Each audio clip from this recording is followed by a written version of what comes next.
right. The time is now 6:16 and it is looking really nice outside of Route 363, the HK Dodge and Loop there on our tower cam there. Temperatures are in those lower 80s, and that's pretty much the story with low to mid 80s across much of Central Texas. Centerville, you guys are checking in at that 82-degree mark, 85 down in Bryan College Station, and getting close to that 90-degree mark in Goldthwaite. Yeah, we're at that 90. Oh, there you go. You dropped another degree down to the double eights in Goldthwaite as well as Hamilton and Meridian.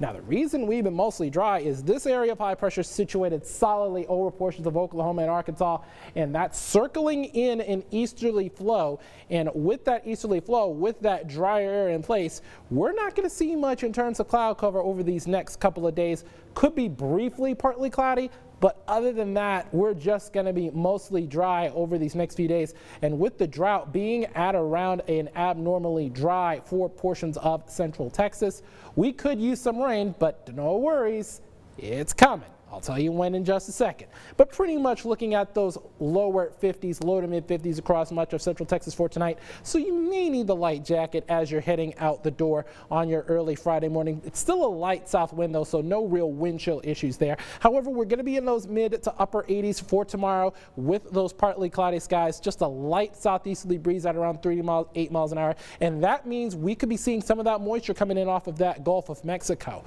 We'll talk about the ramifications for that in just a second. But first, a 9 on the Jordan meter as a result of that, with temperatures just below average in terms of highs as well as lows. Well, the average low for this time of year is 64. We're going to be at 54, so that should tell you a little something for how nice it'll feel, much like fall. But then we do have a Pacific low that could be sliding into portions of Central Texas by the time we get to the middle of next week. That could tap into some of that Gulf moisture, and that could give us really good chances for some of those thunderstorms by the time we get to Tuesday and Wednesday. But hey, this coming weekend looks good for Baylor and UMHB home football games. And while we're on the subject of football, after the break, Curtis Quillen will talk a little bit more about the pigskin, including a live look from Nicky Lattarulo at Leah Buckley Stadium.